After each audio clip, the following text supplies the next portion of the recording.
Welcome back to the Miami Marlins here on OOTP 26.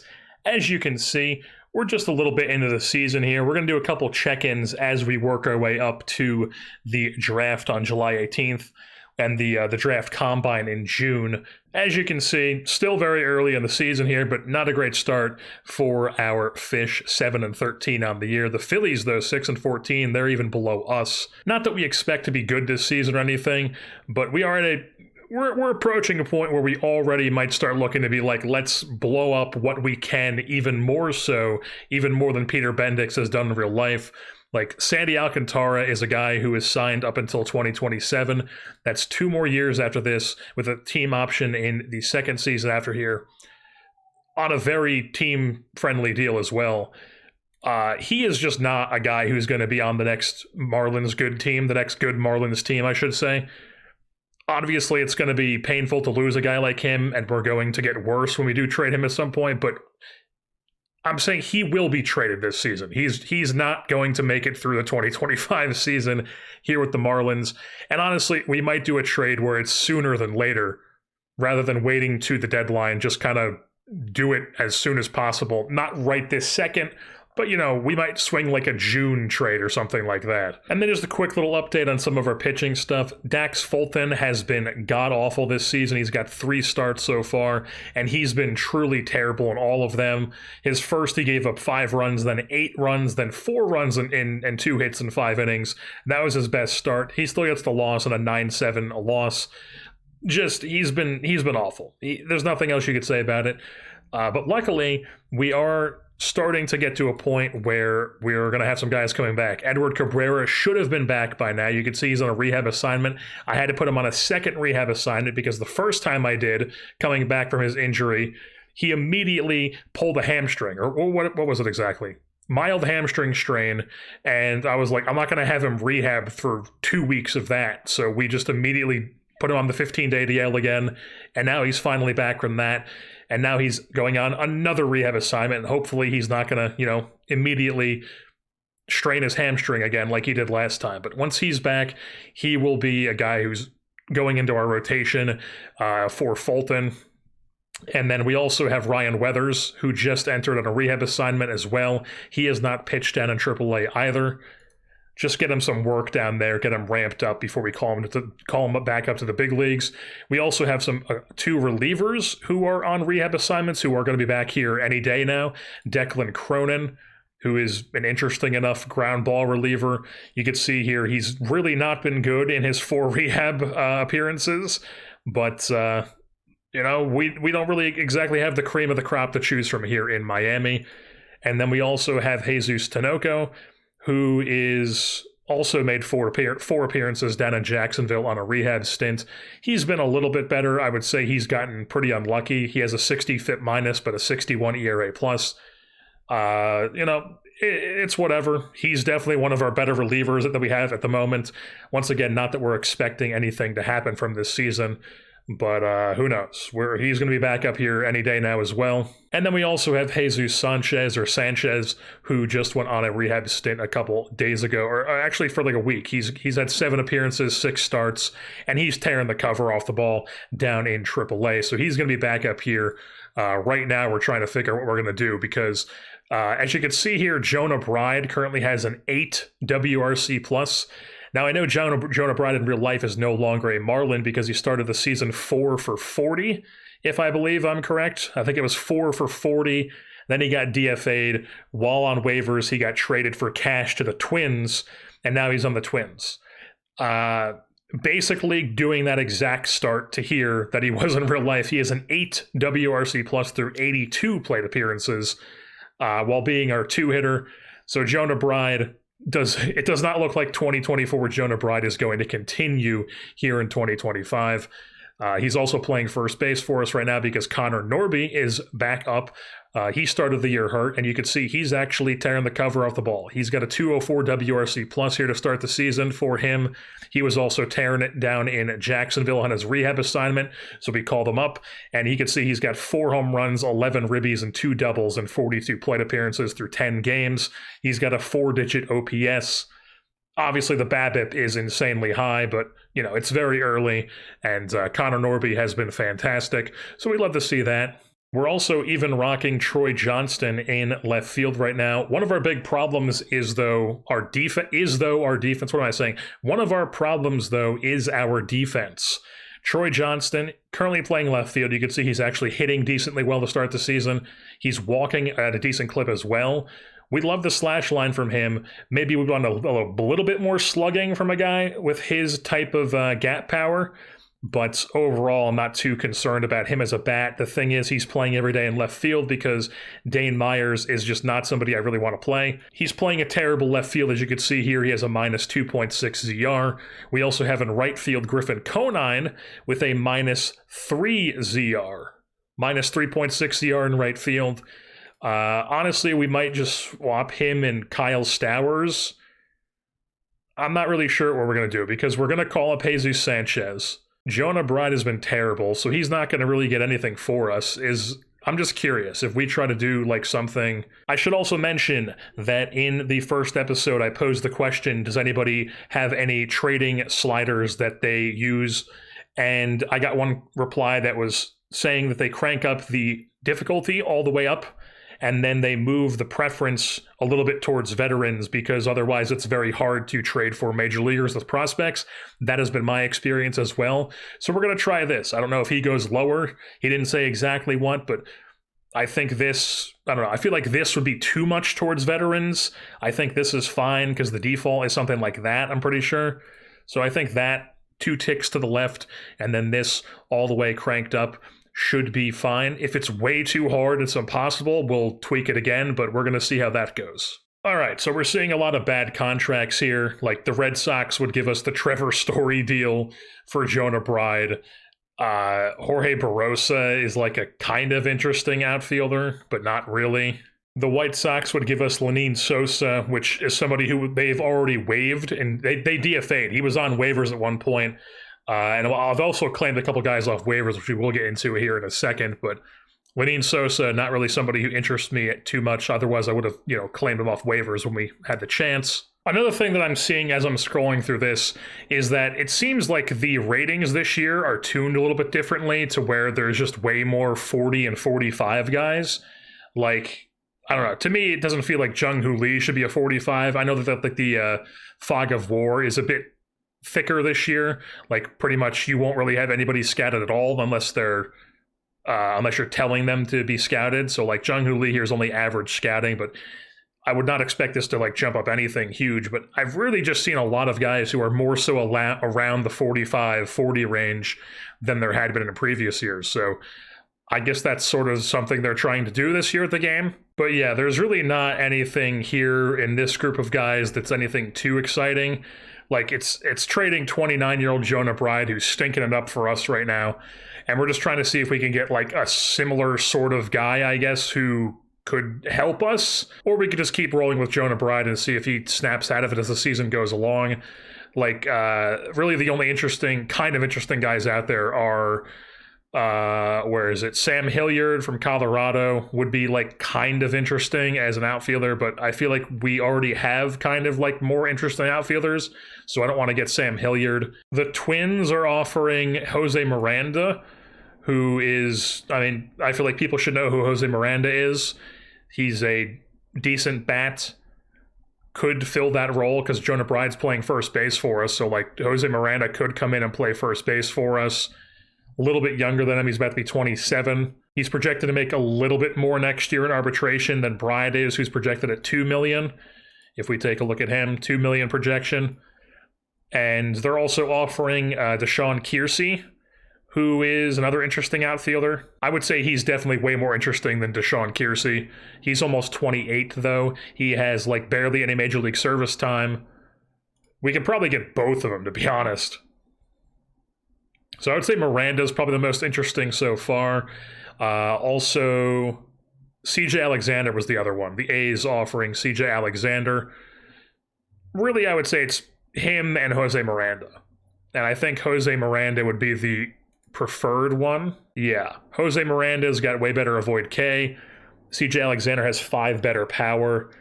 Better contact with Miranda, though.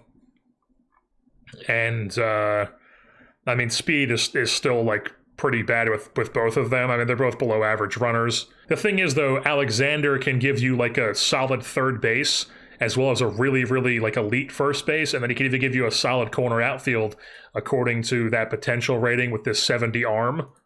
So he gives you that arm and the power, lefty bat, and then Miranda's way more of a contact hitter who can't give you really any third base, and he can give you like a solid first base. And then Alexander has 2 option years, and Miranda has no option year. I think we're gonna go with CJ Alexander, and maybe we can try to like squeeze something else from the A's.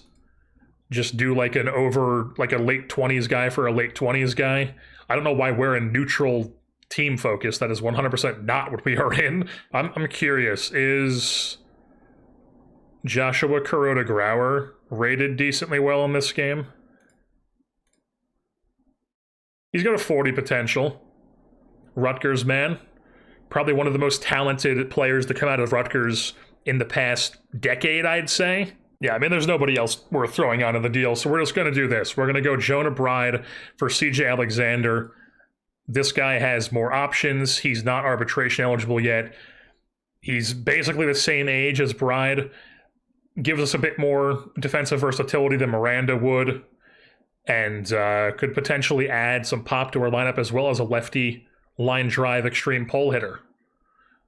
I think that's a decent trade. We're going to do this. So Jonah Bride is not a Marlin in real life, and in this universe, because he's gotten off to a similar start here. All right, so I think we're going to send down Dane Myers. He has 1 more option year.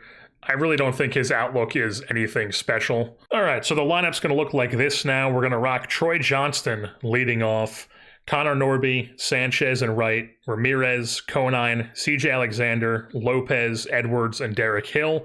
And then Stowers is going to play every 3rd game in left, every 5th game in right. And then against lefties, we're actually putting Sonoha. I looked up how to pronounce his name. It's not Sonoja, it's Sonoha. He is going to play some left field for us, learn that position on the fly against left-handed pitching, just because Johnston is a lefty who can't really hit against lefties. Same with Stowers. And we already have these guys who are lefties playing against lefties, so we might as well get another righty in the lineup just to have a righty in the lineup against lefties. Might as well give Sonoha some run. And then as far as the guys that we claimed off waivers I wanted to mention, those were Forrest Whitley. The Astros waived him. You can see here very early April, we claimed him on April 2nd. He is a former first-round pick, 17th overall in 2016. Never really lived up to that potential with the Astros.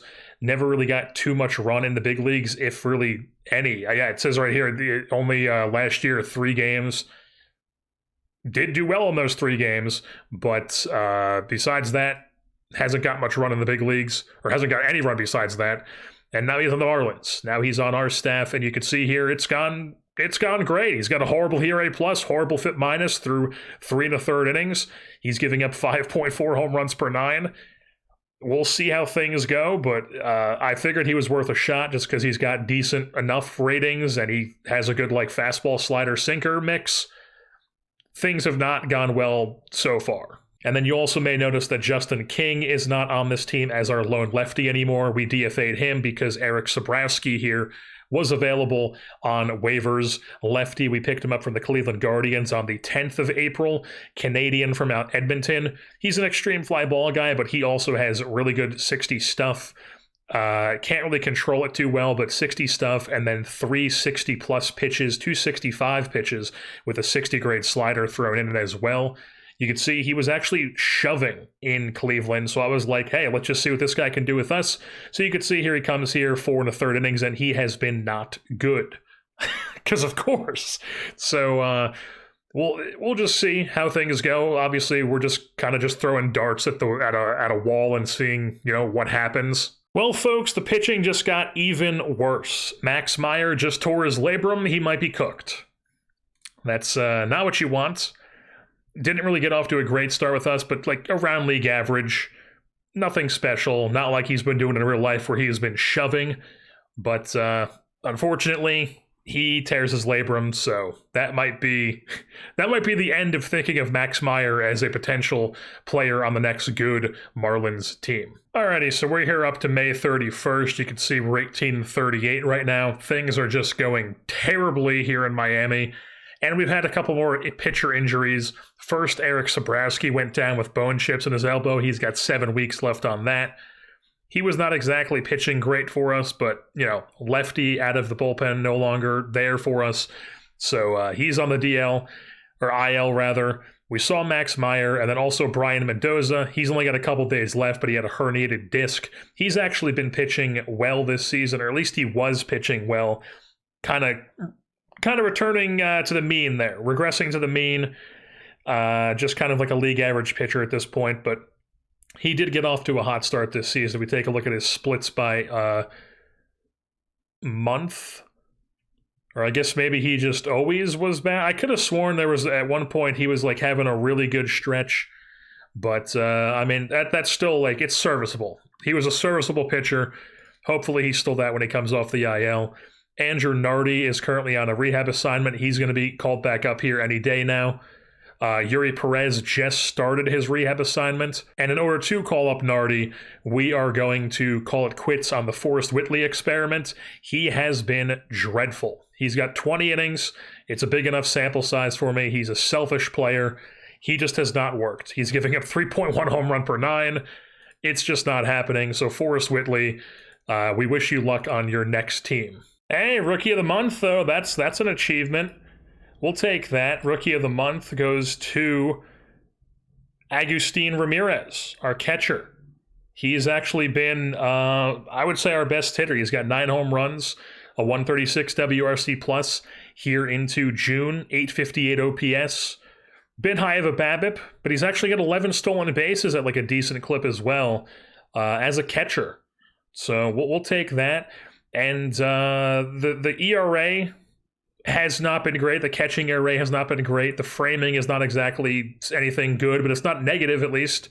Alrighty, we are checking in once again, a day before the draft combine.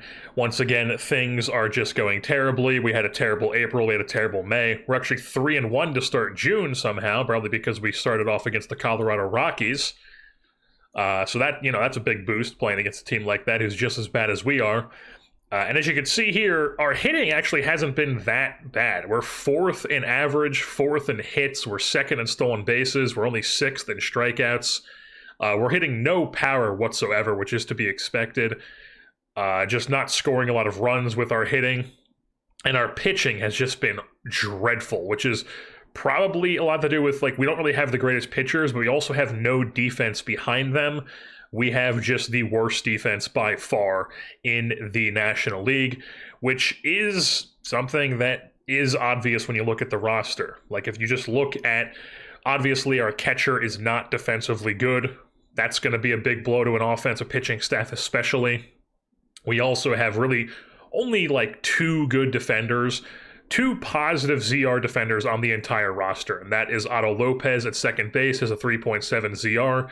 And then we have Derek Hill in center field with a 6.6 ZR, which is to be expected. That's literally the only thing he can do is play center field.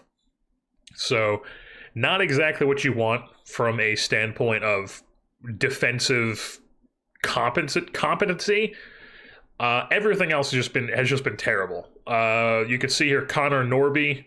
He has not been good at third base for us, negative ZR in 48 games. CJ Alexander has actually been a positive ZR player at first base, and that was third base in AAA. But yeah, at first base he's been a positive ZR, so that's good. Xavier Edwards, though, he has been the big problem, and that in the corner outfield, I feel like. Hill's good, but he can't make up for the fact that all of our outfielders just suck, apparently, and I don't know why. Why is this guy a negative ZR player in both corners? Now, he's barely played in left, but mainly it's all been right in the majors, but why is he a negative ZR player? It doesn't make any sense to me. Griffin Conine looks like he has good defensive ratings, negative 3 ZR. We have Kyle Stowers, looks like he's a good defensive player, negative ZR in both corners. So not really sure what's going on there. And then Xavier Edwards actually has been a league average hitter for us this season, which is like more than you can hope for with this type of bat. Just be a guy who like scrappily gets his way on base with slap singles, uses his speed the same way like a guy like, I don't know, Chandler Simpson would. Obviously not that level of speed, but, you know, similar sort of outlook, I feel like. But Edwards just, he cannot be a center fielder for us. He's absolutely going to have to be a second baseman or a third baseman for us if we want him to be a part of our team. He could also probably play a corner. I probably wouldn't want him in center, but he could probably play a corner outfield. But as you can see here with the fielding stats, a negative 6.7 ZR at shortstop is just flat out unplayable.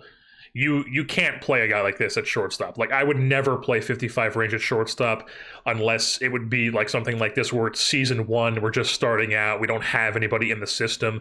Really, the best guy we have in the entire system who could possibly play shortstop is Max Acosta at the AAA level. He is a 60 grade shortstop according to this with 65 range, only 55 turn double play, but, you know, these ratings you would think he'd be able to hack it at first at shortstop.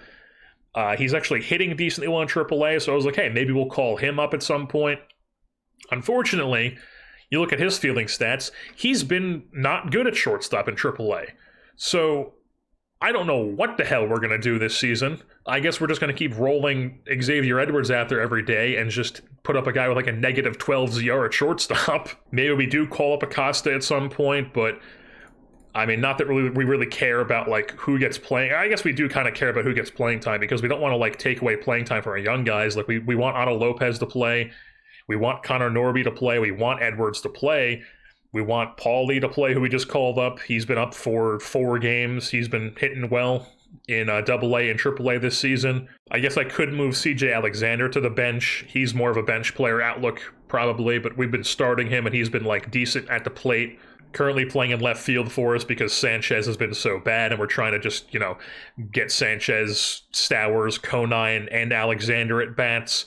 We also just picked up Owen Miller off waivers from the Colorado Rockies because I thought he was an interesting player to possibly add to the mix as a super utility guy who can play a lot of different positions, has a decent enough bat. Just, you know, give him some runs, see what happens. But yeah, the conclusion we're arriving to here as we progress through this season is that we are going to have to make some massive, massive changes to the defensive outlook of this team if they're going to do anything.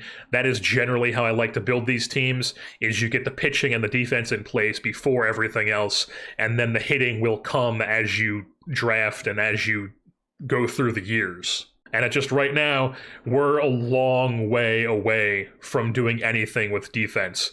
And really just looking at this roster in general, like as far as guys who we could envision being on the next good Marlins team, like Graham Pauley, maybe, Acosta down in AAA, obviously Ramirez, but probably more so as like a first baseman or DH than a catcher. Or definitely so. He's just not going to be a long-term catcher for us. Unless we can get some miracle defensive improvement in the dev lab in the offseason, which we probably will try, but as of right now, not being looked at as a catcher at all for the future. Connor Norby, definitely a guy we want to have on the next good Marlins team.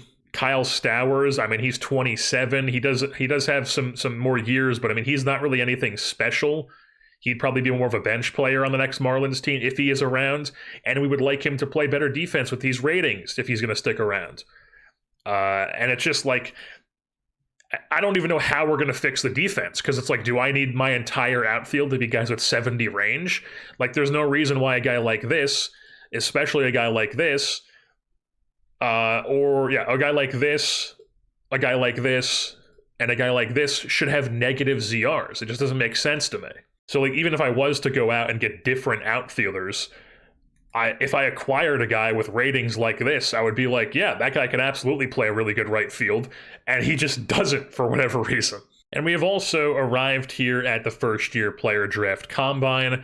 We're a little little more than a month away from the draft here. It's June 7th. The draft is on July 11th. Now, just to get out ahead of this, I will say I have not played any other save on OOTP 26. I just got this game and we hopped straight in to doing this. The only thing I've done is I started a series and I simmed up to the draft combine just to see if it was just to see how it worked, because I was kind of concerned that, like, going into the draft that you would have low scouting on every single player imaginable. That is not the case. You have at least average. That is good to see. That is good to know. So basically what I'm saying is this is my first attempt with the draft combine ever. So if things don't go well, simply just blame the dog that's actually running things. But yeah, so we have the 7th pick, then we have a compensation pick 43rd in the first round still. And then in the second round, we take the 3rd overall pick in the 2nd, and then the 3rd, and then from that point on, we draft 3rd. So we kind of got screwed in the draft lottery, it seems like. But we should probably add this guy to the watch list just to have him, since we're projected to take him anyways. Alrighty, I have gone through, and we have added 40 players to our combine list here. I'm sure that we will just see how these guys are. I don't really know how interesting of content this is, being like, oh, I added these 40 guys, but we're gonna do it. And it looks like some of these guys went up to, like, one guy has high scouting now. By the way, Christian Coppola, Rutgers, that's what we're talking about, baby. Galloway Township, South Jersey guy. I'm seeing some of the relationships went up to average. Only like one of the scouting went up to high. I mean, we'll probably just keep leaving these guys in here, because most of these guys are like, they're like first few round guys. Like, it doesn't seem like any of these guys are really going to be, like, there's a couple 35s, but I mean, not too many of these guys are going to be around like late rounds. So, like, I don't know. I don't. Tracer Lopez from Texas Tech. Not really any good. Also, one of the most, like, baseball college, like, when I say a college baseball ass name, this is what I'm talking about. There are 2 types of college baseball ass names. One of them is just any sort of, like, gun sounding thing. And then the second is also in a Venn diagram, it's just 2 overlapping circles of college baseball ass name and WHL hockey name. It'll be like Jackson spelled with an X. Maverick, but it doesn't have a C in it. So here we are a couple days before the draft, and we get some disappointing news from our AAA ball club. Robbie Snelling, one of our best pitching prospects, went down with a radial nerve decompression surgery. Not great. Not quite Tommy John, but still 5 months recovery. He will miss the rest of the 2025 season. He will not be making his debut this year. Not that we were really trying to let him make his debut. You can see here, really struggled in AAA. We sent him down to AA. Or he's actually in Pensacola. I forgot I sent him to Pensacola. Really struggled in AAA. We sent him back down to AA. He's been shoving down there. I was trying to get his confidence back up. You could see the numbers. I mean, the K- walk percentage, huge jump in that. Just way better in AA than he was in AAA. But now, radial nerve decompression surgery. You're going to miss the rest of the season. So we will see Robbie Snelling at some point next season, hopefully. Well, folks, we have arrived. It is July 11th. Time for the 2025 first-year player draft. We have the 7th and the 43rd overall selections here in round 1. Let's just hop in and see how things go here. We're just going to wing it. First draft I've ever done here in OTP 26.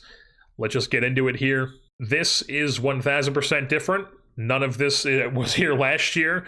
I do like this. We have the scouting recommendations. You can see all of our picks listed here. The draft pipeline, which is, I'd imagine that's like guys, I don't know. I don't know what that is. Then you have the mock draft you can look at here. The draft pool as a total, and you can also just go to the normal draft pool page.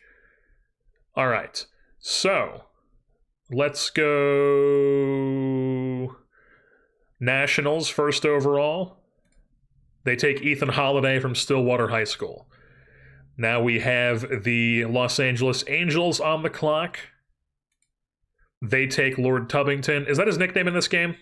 It's got it. We're making that right now. Lord Tubbington. And now third overall, the Seattle Mariners. Please do not take Tyler Bremner. We want Bremner. Honestly, any of these guys. All 4 of these guys right here, I would be very happy with. Bremner's probably my preferred, and then probably Summerhill, then Cunningham. But the Mariners taking third overall, Case and Cunningham. There's one of them off the board. Now we have the Rockies taking the guy that we were projected to take in the mock at 7th from Oregon State, Arquette. Now the Cardinals, they take Brady Ebel out of high school. The Pirates take Max Bellew from the University of Texas. I know Spore is going to love that one. And now we are on the clock, 7th overall. We have our selection of Tyler Bremner or Brendan Summerhill. You could see all the dudes available here. Omar Cerna is an interesting high school catcher. We were actually mocked to take him in... Where's the mock? The mock... We are... Or no, I see this changed. So before the Combine, it was supposed to be Jace Laviolette second. I don't know when that changed to when we were supposed to take Jace Laviolette, but they originally had us taking Arquette 7th, and then that mock draft that I saw, they had us taking... Wow, Bellew is quite a reach. They was projected to go 24th. This guy. They had us projected to take this guy in the 2nd round. Not even with our 43rd pick. We were projected to take... Caraway fell quite a bit. I don't even see the guy. This guy. They thought we were going to take this guy with our 43rd pick, but he's had a jump here. So yeah, Brendan Summerhill, I mean, they thought he was going to go 2nd overall, and I do agree that he is that type of talent. Bremner, 14th. I mean, Summerhill is falling here. I don't know why he's falling.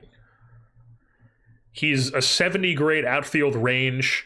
Looks like he could be an average-ish to slightly above average bat if the BABIP gets up to 55 and the power gets 55 as well. I mean, average across the board with 55 power and 70 outfield range is a damn good player. And then Tyler Bremner, I mean, he looks like he could be really good. Our scout thinks that he could, okay, middle of the rotation. Okay. Elite stuff. His potential has dropped a couple times this season here in April, May, and June. So maybe that's why he... Okay, so maybe not him. Summerhill, his potential powers actually dropped recently, but his current contact improved. Has the talent to flourish in the majors. Ethan Conrad... Potential to muscle a few balls out of the park. When is he projected to get taken? 13th. Coy James, no, not really interested in that. I think we just got to go Summerhill. I think he's our guy. Yeah. Brendan Summerhill is our guy. We're going to go Brendan Summerhill here, 7th overall in the 2025 draft. 100%. At a University of Arizona. We will be meeting his demands. Just go ahead and offer him. Boom. Brendan Summerhill with the... That is not correct. You have selected Brendan Summerhill with the 8th pick of the first round. That was not the 8th pick. That was the 7th pick. Unless my brain is malfunctioning. Maybe this is just a glitch. I don't know. Because now it's the 8th pick for the Blue Jays. Very odd. I don't know what that was about, but... We will now move things on to the 43rd overall pick. Still first round, the very last pick of the first round before it moves on to round 2. And then we have a pick just a couple later as well. So that Ayenson, I thought this was Evanson. It's Ayenson from LSU. He went, Cam Canarella was the guy I was looking at. He went as well at a Clemson. Cerna went, Bremner did go to the Athletics. Devin Taylor, Quentin Young, Petrie, Caraway, Dean Curley, Slater DeBrune. So yeah, they think... Cullen McKay was a guy I saw. This guy's stuff is nasty. He's got crazy stuff, crazy movement, crazy 3-pitch potential, but he doesn't know where the hell any of it is going. This guy just screams reliever to me because he's never going to be able to control his pitches. You know, the rest of this stuff is off the charts, very intriguing, but I'm just not going to take a reliever at this spot. Nicholas Partridge is a high school third baseman who does look like he could have some serious pop. I don't know, maybe we do take him. Brady Neal is, from what I remember, the only good defensive catcher basically in this entire class out of LSU. He's also a high leader, high adaptability. Not really any sort of bat whatsoever, though. When it comes to the best, highest potentials here, it is Cullen McKay, Partridge, and A.J. Russell, who is intriguing. You know, he has the control. If this control develops to 60, he has that, like, really good control to where it can, like, play up his stuff and movement to where he's so accurate that, you know, the 55 stuff and the 50 movement wouldn't be a huge deal. Plus, it looks like he could have 3 really good pitches, 2, like, elite pitches, with a 3rd complimentary one, just good enough to be a starter. Russell's definitely interesting. I'm definitely not taking Patrick Forbes again. Took him last year at the Angels, did not pan out, so I'm soured on Patrick Forbes out of Louisville. Kristen Fouch. He's a reliever. He only has 30 stamina. Yeah, Brady Neal's down here. They think we should... Who was they were saying we should take? Brady Neal. They think we should take Brady Neal at that pick. And I mean, we do need a defensive catcher, but like, this is baseball. You don't draft for need. And I don't really want to take that guy here, to be honest. Yeah, so Canarella was way down here. Where did they project Partridge to go? They think we're going to take him round 3. I don't understand. Maybe, I don't know. Maybe OSA. No, yeah, OSA is not high on him at all. But that's low scouting accuracy. This is average with our scout. So our scout is much higher on him than OSA is. But I mean, I think he looks good. I do also think that Christian Coppola would be interesting. Cam Leiter.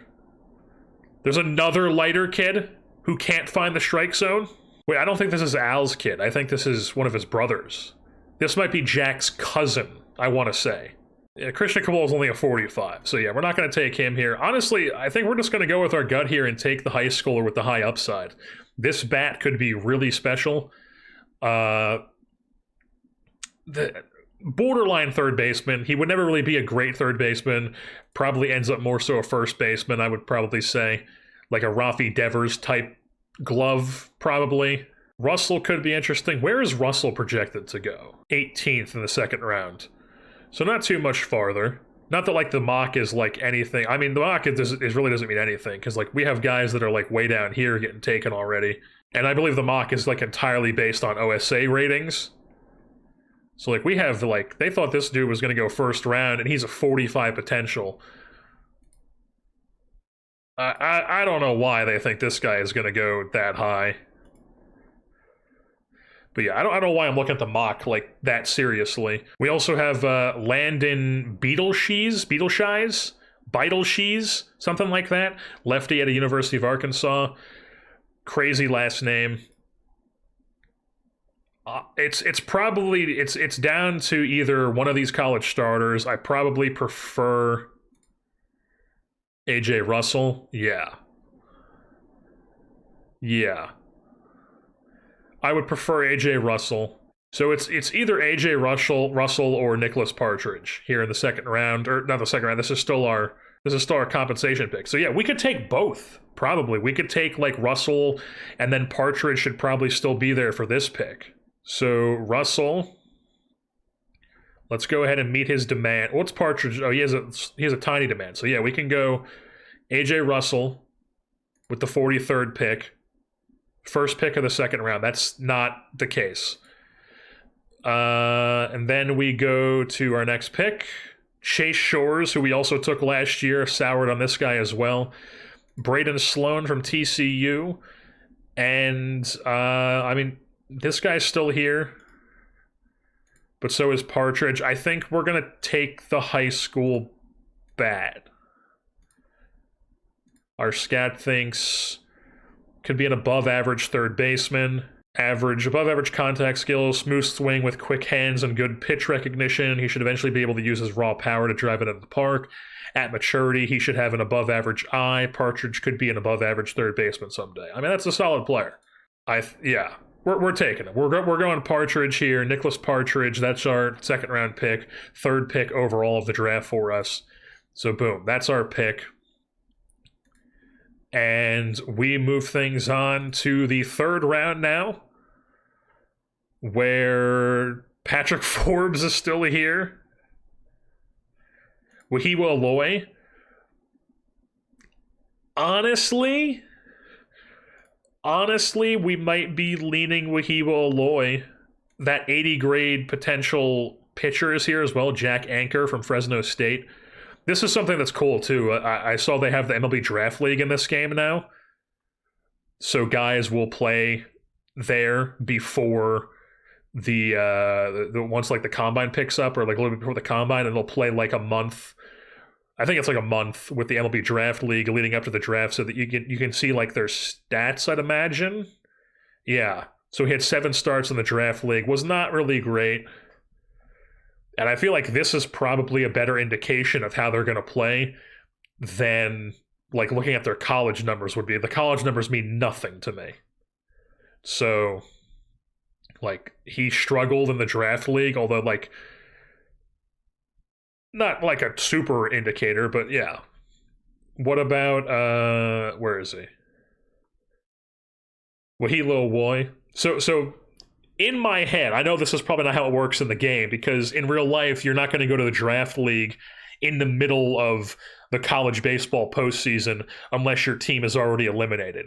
So you're not going to see somebody like Wahiwa Aloy in the Draft League, because Arkansas is going to be like, even if they go like 2 games out of 500, they're still going to be in the regionals, because the SEC, baby, got to get all them in the league, all them in the tournament. It looks like my guy Capola got taken as well. Henry Ford from Virginia. Miguel Sime, he has crazy stuff, but he can't control it as well. Gavin Turley went.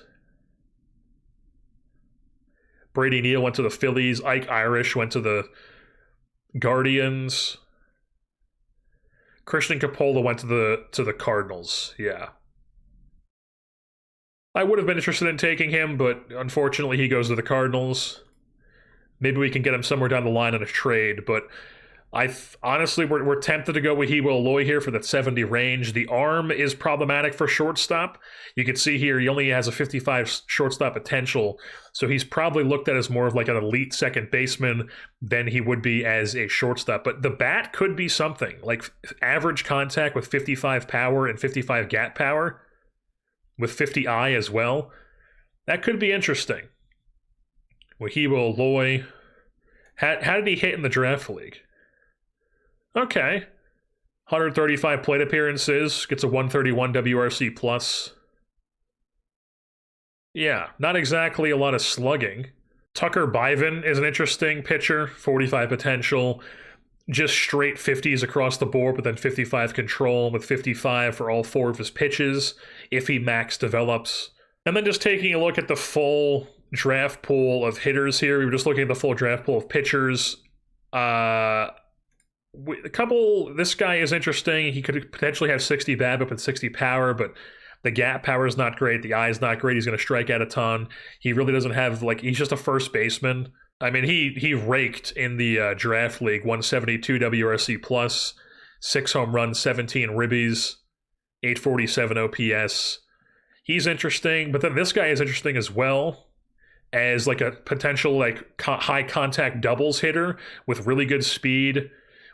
Anybody who watched my series last year knows that I love guys like this with the high contact BABIP, high gap power. The speed compared with the gap power theoretically should lead to a shit ton of doubles. A decent enough eye, can play a really, really good outfield. He even has some pitching capability. You know, we might let him pitch to like start, but honest, this guy mainly I'm just looking at as like an elite center fielder. High school player too. From San Jose, committed to Stanford. Yeah, I think it's down between him and Wahiwa Aloy, and I think I'm preferring the higher upside. Man, that's tough. That is tough. Do we want the guy who's farther away but could possibly be better?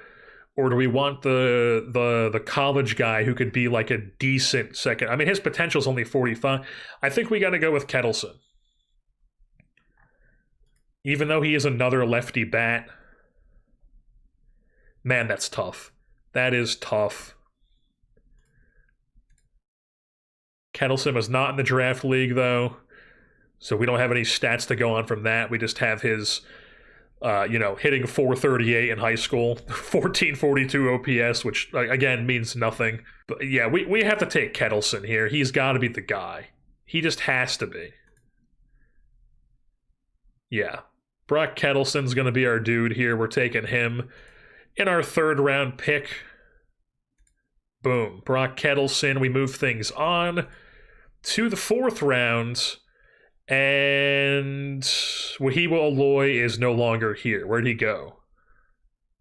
He went like right after us, didn't he? Yeah, 2 picks later. Caden Bodine from Coastal Carolina, who did turn into like a really good catcher for the Phillies last year. Coastal Carolina. They love to get guys from New Jersey. He could have been interesting, too, as a good defensive catcher. He would have been very interesting.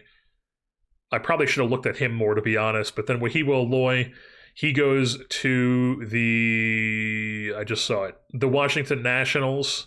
And then the guy we took last year, Patrick Forbes, is still here. Our scout thinks we should take Jimmy Keenan of these guys. A catch. Oh, this is he's not actually a catcher. He's like a first baseman, DH, who's got like a really interesting bat to where he could have a high BABIP with a high power. I mean, that is an interesting combo. From St. John's. We all know I like the Northeast guys. I like the cold weather state guys. Am I a bit biased here? Possibly, but he does seem interesting. Zach York? This is this is Nick York's brother. I remember seeing this guy play at Grand Canyon, and I was like, who is this massive human being who looks like me? 6'2", 275. And he's just out there chugging along, hitting like crazy for Grand Canyon last year. And then I find that it's Nick York's brother. And if anybody knows who Nick York is, he looks nothing like his brother. 2 totally different players. But Nick York, or Zach York here, could be interesting. But the 45 BABIP scares me away. I think I prefer Jimmy Keenan from St. John's. Ethan Beato,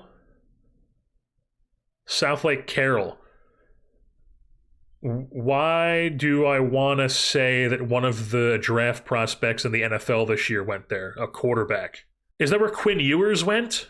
I want to say that's where Quinn Ewers went. It wasn't Seth Hennigan, because Seth Hennigan's from Denton, and I saw that and I immediately related it to the best metal band in Denton, Mountain Goats. I was right. It was Quinn Ewers. Let's go. I'm insane. But yeah, we're going Jimmy Keenan here. The Northeast guy from St. John's. That bat's just too interesting to me. We're going to take that. Hope he can develop a bit. Maybe hit some dongs for us. Get some BABIP luck as well. And we're taking him here in the 4th round. We'll meet his demand. Move things on to round 5. And the Quinn Ewers high school guy is still here. Zach York, where did he go? Cam Leiter, who I'm pretty sure is, let me look that up. Yes, immediately I'm seeing that he went to Central Regional High School, which is definitely not where Al is letting his kids grow up. Yes. Little background on the Leiter family here. The only reason I know this is because my mom's side of the family grew up in the same town as the Leiters. They grew up together. My uncles and the Leiters were friends growing up, blah, blah, blah, whatever. There is Al Leiter. His son is Jack Leiter. There is Mark Leiter Jr. That is one of Al's brothers. He has a 3rd brother named Kurt. His son is Cam Leiter. And then, of course, Zach York here goes to the Milwaukee Brewers. Justin Lampkin, Angels legend. Not quite as good in this universe, it doesn't appear. So just taking a look at the current available hitters here. A couple names that are jumping out to me among these 45 guys. One is Trent Grindlinger. high school catcher from Huntington Beach, California. Not really going to be the greatest hitter if he develops, but he does have 65 framing, 65 arm. We love that. High loyalty. He could develop to be a really good defensive catcher with like an average-ish bat. That's something that's definitely we need. We need a defensive catcher in the organization. And then we have somebody like Isaiah Jackson here, 65 range. More so looks like he's like an elite corner outfielder than he is a center fielder. 60 power. The thing is, his contact is so low that he's more so, and I'm accidentally clicking off that, he's more so going to be somebody like Trent Grisham, maybe, but like corner outfield Trent Grisham. I'm trying to think of like a high power guy who doesn't, he hits like 220. Like a 220 average, high power, good outfielder, something like Trent Grisham. Because he's got some pop, but I feel like Trent Grisham also has better eye. I feel like it's a fine comp, whatever. Isaiah Jackson is interesting. And then the other one I was looking at was Jaden Stroman, who's like a high BABIP, decent gap power, could be a really good defensive second baseman, really good defensive third baseman too if you wanted to play him there. He can pitch a little bit too. He has high leader, high baseball IQ. I don't know, is this baseball IQ intelligence? Did they rebrand that to be baseball IQ now? That would maybe be the most direct correlation there for me in my brain, but yeah, so Stroman, I just see potential 90 grade fielding pitcher. Interesting. So yeah, Stroman would be more of a reliever if he develops as a pitcher. Switch hitter as well. He is one of the guys that we had in the combine. Ethan Moore is interesting, more so avoid K than he is anything else. Oh, yes! Yes! I'm actually right-clicking out of this. Yes! This is, I talk about this all the time. Another tangent we're going on here. Illinois town names. Every single town in Illinois is named something like this. It's always some sort of thing and thing combo like this, like River Forest, Oak Park, Lake Forest is another one, Elk Park. It's all stuff like that. It's all River Lake. It's just all stuff like that, and it's always two words. It's never combined as one word. It's always two words, River Forest, Oak Park, Lake Forest. It's hilarious. You look at like Northwestern's football roster every year, and it's just filled with guys from towns like that. I don't know why that's funny to me. That's just how my brain works. But yeah, I think we've already taken a couple defensive outfielders, so I feel like it's either Stroman or Grindlinger here that we want to go with. I think we're going to go Grindlinger just because defensive catcher is something we need so much in the organization, and like we need guys to catch our pitching prospects. So we're going to go with Grindlinger here, and then maybe Stroman is still available with our next pick. So Grindlinger is going 5th round. Then we move things on to 6th round. Is Stroman still here? He is. We're not even going to waste any time. Maybe we take a look at one of these guys. That Jack Anchor guy is still here.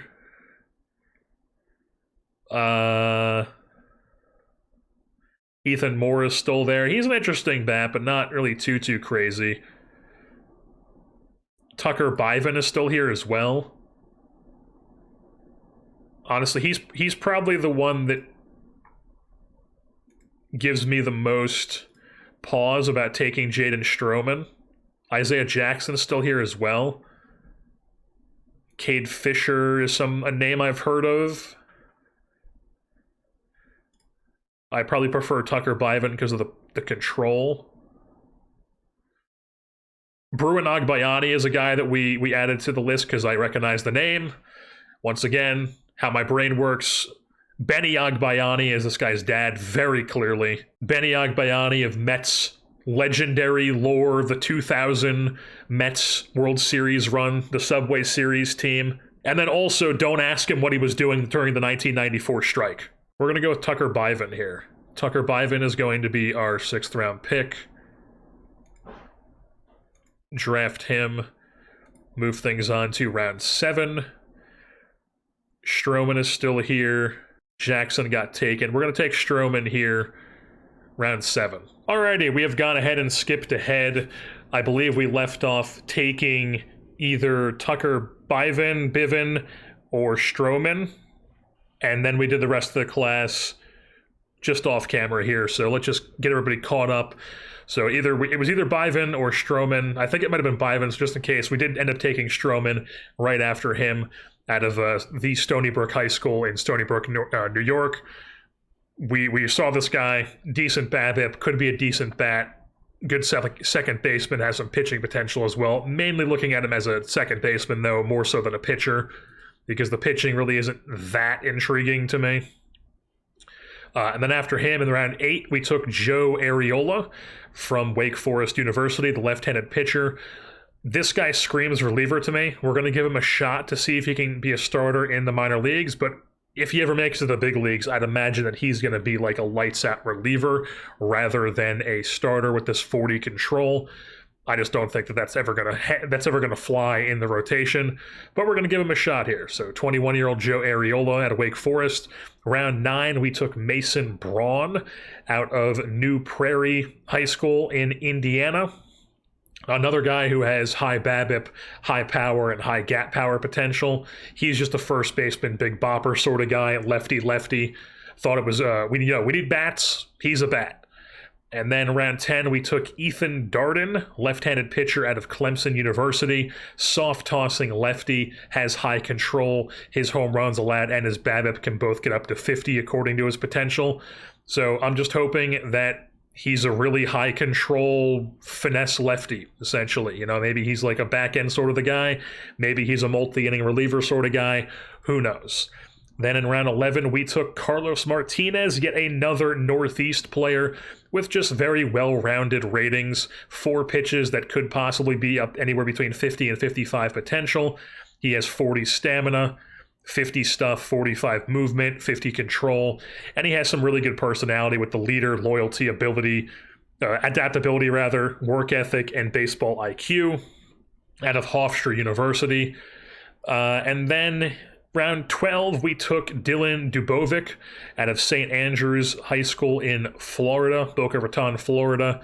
Very good corner outfielder, like an elite defensive corner outfielder, really good speed profile, has some decent BABIP gap power with 60 grade potential power. Once again, we need bats. He's a bat. Right-handed hitter as well. Then round 13, once again, another bat, Lorenzo Carrier. He has had 65 power potential available in the teens here in the draft, so I just thought he was too good to pass up at that point. University of Miami, 22 years old, decent corner outfielder as well. Then in round 14, we took Jake Clemente out of University of Florida. He's another guy who I've been aware of for multiple years because I feel like he's been in OOTP draft classes forever. Like, I can remember taking this guy in like OOTP 19, it feels like. But yeah, Jake Clemente, sort of similar to Arriola, to where the control's definitely going to limit him, but maybe he could be a really good reliever down the line. High leader, adaptability, and baseball IQ as well. Ground ball pitcher, throws pretty hard. We shall see what happens. Then in round 15, yet another guy with good stuff, good movement, 3 good pitches, horrible control. Once again, looking at long-term as a reliever with high work ethic and baseball IQ, low adaptability but low financial ambition. Right-handed pitcher out of San Diego State, Isaac Areza. Is that Matt Areza's brother? Maybe.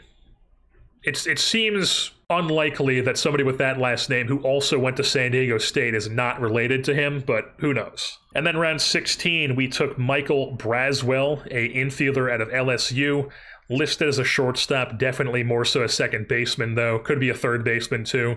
This point in the draft, we were just kind of taking guys. The talent had really fell off at this point, so he's interesting enough. Thought he had 60 range, decent eye, decent BABIP. Who knows what happens? Then round 17, we took Jax Bishop, right-handed pitcher out of Calhoun, Georgia High School. Decent curveball. He was 18. He had one of the best potentials available at that point in the draft. I was just like, sure, why not? We'll take him. Then in round 18, we took Parker Jennings. Same sort of deal. One of the best guys available, I thought, at that point in time. High school guy from Granite Bay, California. We took him. Round 19, this is where we just took like some real throw darts at the wall sort of guys. Greg Petty, who knows what his name is, at a UCF shortstop. Definitely more of a second baseman, though. We'll probably just make him a second baseman right away. He is really good personality class, high leader, high adaptability, high work ethic, high baseball IQ. I call the adaptability, work ethic, IQ trio the holy trifecta. Adding on the leader is just icing on the top. So he's got high speed. Who knows what happens? Maybe he gets a TCR bump. Anything could happen with this guy. 19th round pick, just throwing a dart at the wall, seeing what sticks. And then round 20, just to get another catcher in the system to catch our prospects. Out of the University of Oregon, Anson Aroz, something like that. Switch hitting catcher. This guy is never going to be, he's never going to make it to the big leagues, but high baseball IQ, high leader guy. 65 framing, 60 arm to have in our system. You need guys like that in the system. 20th round pick, that's fine by me. So that is our first draft class here in 2025 with the Miami Marlins. We shall see how these guys' careers progress. And then one thing I do want to do better this year is keeping track of our prospects more, because I want you guys to actually know how our system is doing. I felt like as I got farther into the series last year, the less and less I started updating on some of our prospects. I don't want to do that this year. I want to make sure that you guys are like fully aware of what the hell's going on in our system at all times, because it's part of, you know, being an ultra nerd with games like this, following the development of an organization. If you're anything like me, prospects in every sport you follow is a huge, huge part of just being involved and following along with the sport. Wait, I almost forgot to go over how our team has been doing. We got to do the mid-season recap here. Should have done it pre-draft, to be honest, but we're doing it post-draft instead. Taking a look at how the Marlins did here through June 11th, or not even through June 11th. We haven't even played yet today. So through July 10th. Jesus Christ, stumbling over all my words here. You can see we're 39 and 54. Things have not gone well here in Miami as expected, although not too bad here to start the month of July. You can see we beat Cincinnati in a 4-game set, won that 3-1, but then before that, lost 2-1 and 2-1 to the Twins and the Milwaukee Brewers. Now getting set for a series against the Baltimore Orioles before we head into the All-Star break. Honestly, let's just do this. Let's just send these 3 games, and then we'll do the update. So now, taking a look at how our team did through the All-Star, or up to the All-Star break, the first half of the season. It's July 14th, and we are currently in 4th place, not last in the division, because somehow I guess the Phillies actually overtake us. The Washington Nationals are now the worst team by a half game behind us. They're 6-4 in the last 10. We're 4-6. So we are on pace to, drop down into that last place spot, which I feel like at this point is something we want to happen, because we would like a better draft pick and, better odds, better pick. We will take that. I can also see Xavier Edwards here second in the National League in stolen bases. That is good to see. Nobody else on our list is there.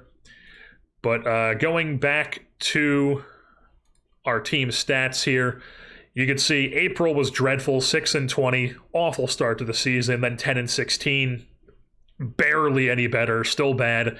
Had a really good June at 16-10. Don't really know what happened there, but now right back down to below 500, 5-8 in July. Things are just not good here. Once again, though, we are 3rd in average, 3rd in overall hits in the National League, and 2nd in stolen bases, but we're not doing anything with those hits. So that tells me that what we're doing is we're getting a shit ton of singles, we're getting guys in a scoring position with stolen bases, but we're not really getting a lot of value out of it either. So, a lot of singles, not a lot of extra base hits. We're only 10th there, which is like middle of the pack in the National League, 12th in walks, 11th in home runs, and just not scoring really any runs whatsoever. And then the pitching has just been dreadful. Like 12th ERA overall, 11th starters, 12th bullpen, 15th in runs allowed. That is the worst in the National League. Or what am I saying? Middle of the road. I'm saying middle of the road like I'm thinking this is all 30 teams. This is not all 30 teams. This is the bottom barrel stuff. 12th, 10th, 11th, that's just not good at all. Somehow, like I said, we are good in the batting average. and the total hits and the stolen bases, but just lots of singles. And then the pitching has just been dreadful. 15th in hits allowed, opponent's average in BABIP, 15th in runs allowed, 15th in walks, the worst defense. I mean, things are just not going great here. I mean, there's going to be a huge change to what this team looks like and the philosophy for how we build things in Season 2 onwards. We're trying to put those in place with the current pieces right now, but, there's only so much we could do with the current pieces. And the thing about this current Marlins team is there really isn't that too many pieces that we can just trade off. Like Sandy Alcantara will be gone. Next episode, he will be getting traded. He has not had a great season, but still, we are going to be trading him at the deadline because there's really no point in keeping him. There's no point in hanging around another season when we can take advantage of the fact that there's 2 years of team control on a team-friendly deal rather than only 1 year of team control, or 1 extra year rather. So, yeah, that just makes sense to me. He will be gone next episode. And he really hasn't even been good in general anyways. Then taking a look at the rest of our arms here, Edward Cabrera. He started off really poorly when he came up from his rehab assignment. We take a look at his pitching splits here. He started in, let's go Major Leagues. In May, you could see here 5 starts, was just dreadful. Somehow had a decent ERA with a horrible FIP. In June, got really lucky. Yeah, he had a 233 BABIP. Then the BABIP came back down, regression to the mean, and he's still been really good in... What the hell am I doing? Still been really good here in July. 3 starts, really good ERA plus, really good FIP minus, 36, even with the 312 BABIP, and a 27.6 K minus walk. So he's been solid, but it's been up and down. Definitely a lot of variation to his season, but we shall see how it goes. I don't think we're going to be trading him. I think he will be around for next season, but he's definitely a guy we could look to trade at some point, especially because he's outspoken, maybe even this offseason. We will have to see. Brian Mendoza. He was pretty decent to start off, and then he's just kind of been like mediocre, serviceable, came back from injury just recently. We will see how the rest of his season goes. Yuri Perez also just recently back from rehab. You can see here he had to get 5 rehab starts down in AAA because honestly, I forgot about his rehab assignment, and also he's coming back from Tommy John, so you don't want to rush him back from that. He went down to AAA, shoved, and then here and through 3 starts, getting really unlucky with the ERA, but really good FIP minus, a 28.8 K minus walk, 40% strikeout rate. Fantastic stuff, sub 1 home run rate. Even with this high BABIP, he's doing that, so we shall see how the rest of the season goes for him, but he is absolutely a guy you can envision on the next good Marlins team. Don't know why his expectation is the bullpen. I will say when he came back from his injury, his stamina did drop from 45 to 40, and then his stuff also dropped, but he still has that 65 potential for the stuff, and he's still really good overall, so love to see that he's pitching well. Ryan Weathers has been our best pitcher, honestly, our best starter. He came back from his injury, and he has just been really good, honestly. The son of David Weathers. Take a look at his splits here in the major leagues. In April, he got 1 start, was not good. May, immediately 6 starts, around league average. Then in June, he basically tore things up. And he had an amazing BABIP, got really lucky, and then here in July, getting a bit unlucky, 387 BABIP, but still the FIP is very, very solid. Decent 21.3 K minus walk, solid K and walk percentage for him. Hopefully he can keep that up for us because I think he's another guy who can definitely be on the next good Marlins team. Maybe not as a starter, ideally, but for now, he is a starter for us. And then, so those are our starters right now. In the bullpen, Anthony Bender got off to a horrible start. He's started to rebound to where he's been basically getting really unlucky, 346 BABIP, even as a guy, or no, he's a guy who limits home runs, not BABIP. So his BABIP does make sense because he's not a great prevent BABIP guy. He's a great prevent home runs guy, which is represented here with a 0.5 home runs per 9. But we did take him out of the closer role because you can see here he had a bunch of meltdowns. We now have him in a setup role. He appears to be much better in that. If we take a look at his splits, Yeah, I think it was May. We had a horrible April. We took him out, and then I think May and June were way better. July, gotten off to a rough start here in July, but overall, he's been fine. Declan Cronin has been like meh, whatever. Calvin Fauché, I learned up how to pronounce his name. It's Fauché. It's not Fauché, it's Fauché. He is been our closer, and he's been fine. Anything insane, but he's been fine. We'll take it. Dax Fulton, we moved to the bullpen. He has not been great. I think he's been he was in the rotation. You can see here he was dreadful in the rotation through 5 starts. Moved to the bullpen. He's been fine. The K- walk is not great. He just doesn't strike out a lot of people. It's not great. I don't think his outlook is very promising. He's still young, though, has a ton of team control, so he'll probably hang around just as like a sort of guy we can work with. But I don't really think he's anything too special. Seth Martinez has gotten really, really lucky. He has a 160 ERA plus, but a below league average FIP minus. You can see 4.62 FIP. His K- walk is terrible. Andrew Nardi has come back, and he has been lights out, currently rocking the double barrel setup action with him and Bender. You can see Nardi has in 10 and 2/3 innings, he has a 161 ERA plus and a 58 FIP minus with a 27.7 K- walk, 36 strikeout rate with an 8.5 walk rate. Just incredible. I do not expect that walk rate to hang around that side, though. Maybe he will, because that has been like what he is.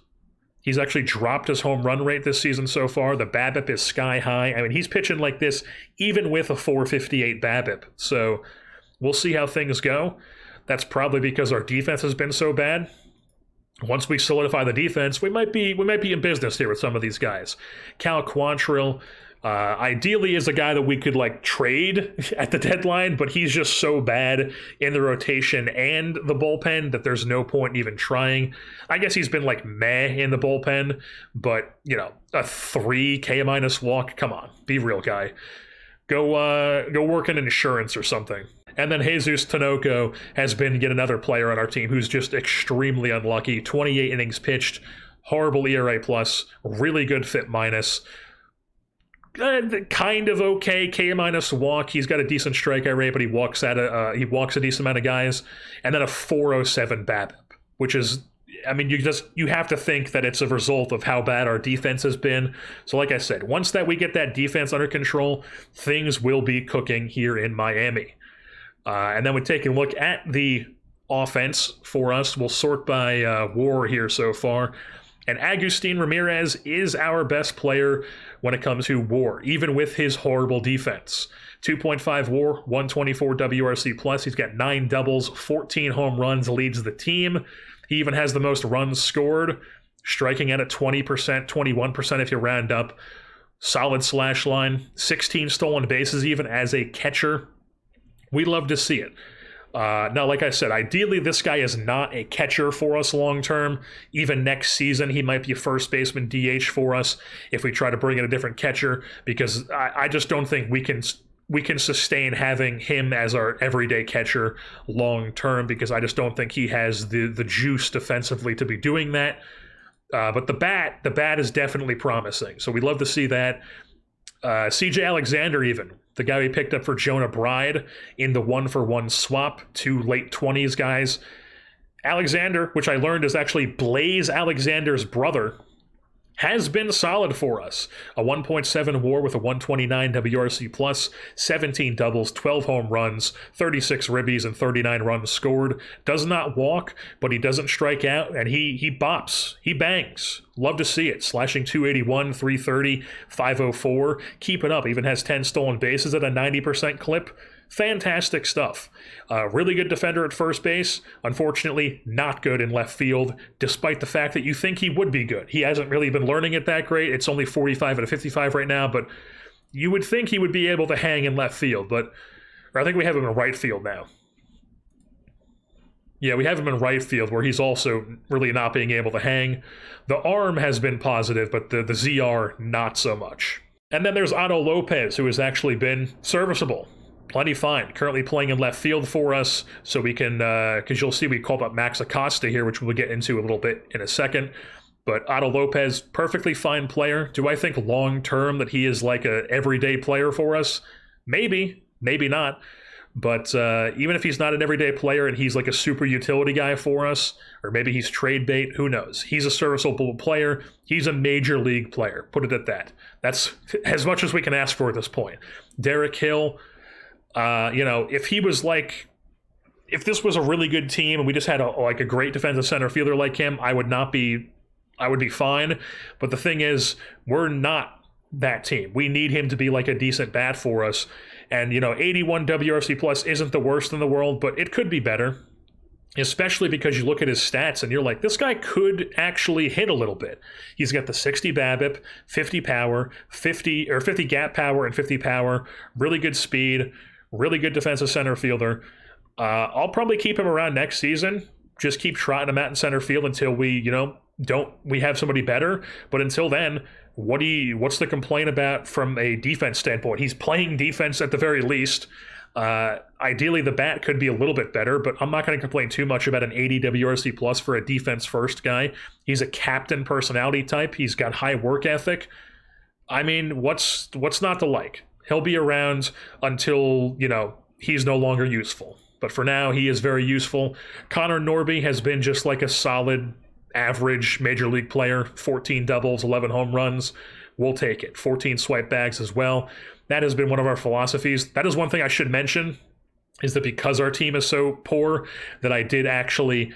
we are stealing bases because we want to steal bases in general. We want that to be a part of our philosophy. Maybe I should take down the aggressiveness, but we'll keep it up like that. And I also made it to where we bunt quite a bit, just because I was like, hey, why not? None of these guys are really going to hit. Maybe we'll take that down a little bit. And not that it's really helping us, but we'll take that one down rather, because I usually would like this all the way down. And then we'll just drop that down too. We'll just drop the bunting down, see how the rest of the offense goes for the season. But I did have bunting a little bit up because, we stink. So we'll keep it at that for now. And then back to taking a look at the guys here. We called up Graham Pauley. He has been solid as well. 139 plate appearances, 1 WAR, 134 WRC plus, 7 doubles, 5 home runs. He does not strike out like whatsoever, which is what you would expect. 55 avoid K.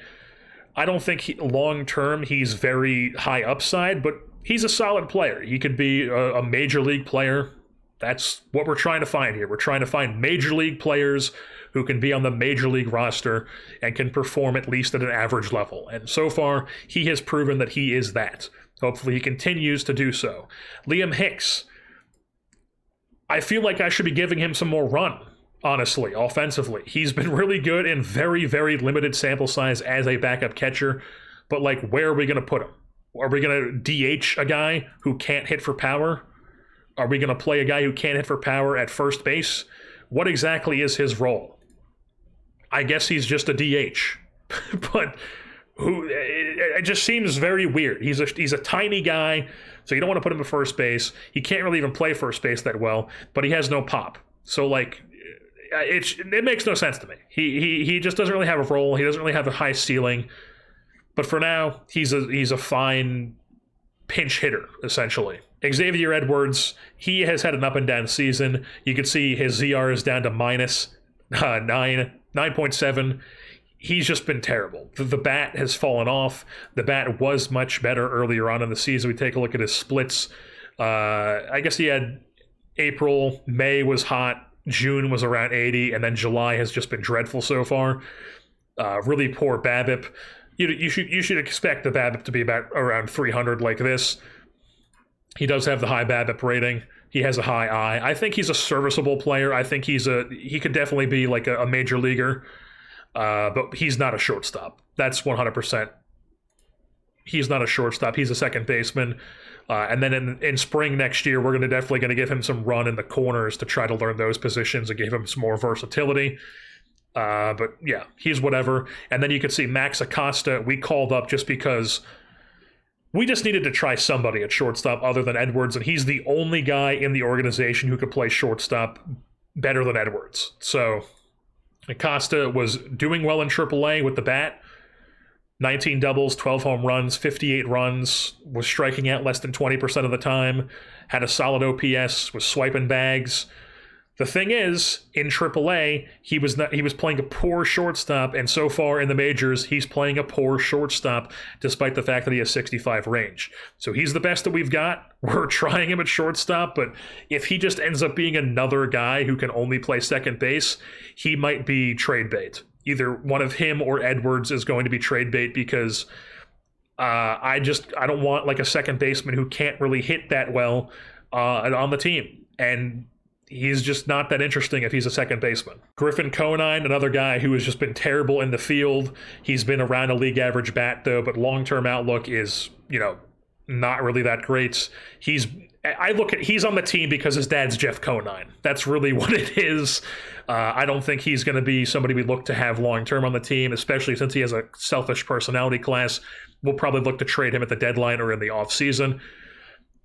Jesus Sanchez, another guy who, if he was performing right now, we would probably look to trade right now, but maybe instead it's the offseason we trade him in because he has been dreadful. 67 WRC plus since returning from injury. Just not what you want for a guy who should be hitting much better and playing much better defensively, but he is just not hitting or playing defense. So just he's awful. He's not good, and he also is not here long-term 100%. Kyle Stowers, another late 20s guy who has been terrible in the field and also has not been great offensively. You can see here in right field, he's currently cold. He was having a decent offensive season in April and May. You could see here in May, he tore things up as a bench player. June, he was awful. And then July, he has a 0 WRC plus in 50 plate appearances with an 0.97 BABIP. Probably not going to, obviously he's going to regress to the mean there, but overall, once again, another late 20s guy who, is he going to be on the next good Marlins team? Who knows? If I had to guess, I would say probably not. And then Sanoja, I thought that he would be an interesting piece. He's still only 22. I do think the 80 avoid K with the contact and the gap power and the speed and the versatility makes him a decent backup depth option, but he's never going to be anything more than that. And then just the overall recap of what we've done so far here this season, because we've promoted guys, claimed guys, waived guys, done all sort of stuff. Let's check in with Jonah Bride here in Oakland. Of course he's hitting for them. So he was just dreadful for us. We traded him, and he's been really good for Oakland. But CJ Alexander's been good for us. So I would say that's a win for both teams. Jonah Bride has been good with the No Town Athletics. We sent Dane Myers down to AAA. Justin King went back down to AAA. Eric Sabrowski, we claimed him. He was not good. He's been meh. He's currently in AAA on a rehab assignment because he had the bone chips in his elbow. He was out for 2 to 3 months with that. After we claimed him off waivers from Cleveland, Connor Gillespie, who is in real life in the rotation. In this, he is so goddamn awful that the AI has actually put him in A-ball, high A-ball, and he's still not even really that great in A-ball. So definitely not a guy we're looking to keep around. Forrest Whitley, who we claimed off waivers as well. He passed through waivers. Nobody wanted him, so I was just screw it, let's put him down in AAA. You can see here he's been shoving in AAA. Do we ever call him back up? Maybe if we make some trades at the deadline, sure, but do we think he's around long-term? Probably not, especially because he's selfish. Eric Wagaman started the year on our Major League roster. He was fine in very, very, very small sample size through 5 games, and now in AAA, he's been league average down there in AAA, whatever. I know in real life he's been hitting decently well for them, but who cares? In May, we ended up optioning George Soriano because he was not pitching well at all in the big leagues, you could see. Or no, he had he was getting unlucky. He was another high BABIP guy whose FIP was fine, but he was walking a ton of guys. So I was let's just get this guy done in AAA. He's really not that great. So he's been in AAA. And once again, high BABIP, good FIP minus, not walking anybody, still striking out a bunch of guys. But, he'll probably be back up at some point. He's still got options. He's definitely going to stick around as a depth option for us. We did at one point sign Alex Wood to be a starter while we had a bunch of injuries. He was in AAA for us, was doing well down there. He got 7 starts in the rotation. He was fine-ish. He was serviceable, I guess, to get us through. I'm just give us some innings. And then once all our guys were back, we just released him because why the hell not? So Alex Wood back in free agency. Nobody's picked him up. Then in June, start of June, we optioned both Matt Mervis and Troy Johnston down to AAA. Troy Johnston got off to a decent start here in Miami with the bat, but then started falling off a bit, getting exposed probably, and now back down to AAA where he is not hitting down there either, even though his bat looks like he should be able to hit. Unfortunately, another late 20s guy who just looks like he's probably not really anything for us. I would like him to be something because, as we all know, I am a huge fan of these high contact, high gap power, high speed guys. Unfortunately, he just has not really proven that he's anything for us. And then Matt Mervis, I know in real life he's like among the league leaders in home runs. In this, he barely played because he was a bench player, didn't really do anything. We sent him down to call up more interesting players. And because I have him not locked to a spot and I have the AI doing promotions for everybody who's not locked, he's in AA because that's what the AI thinks of him apparently. You know, I disagree with that. I think he should be in AAA, but whatever. He's not really a guy I think is going to be on the next good Marlins team, as I keep saying. Owen Miller, we claimed off waivers from Colorado. He was not really any good. We have more interest. We waived and DFA'd him and when we called up Max Acosta. So then we just released him rather than putting him in AAA because I just don't think he's really that great. He is a captain, but whatever. So he's, his ratings are decent, but once again, he just doesn't really do anything. So we just released him. Somebody will pick him up at some point, I'd imagine. Oh, and I also forgot to mention that we claimed Jordan Balazovic. I think it's Balazovic is how you say his name. I remember looking up at some point. The Canadian right-hander, former top prospect for the Minnesota Twins. We claimed him off waivers from the Detroit Tigers. Ground ball pitcher.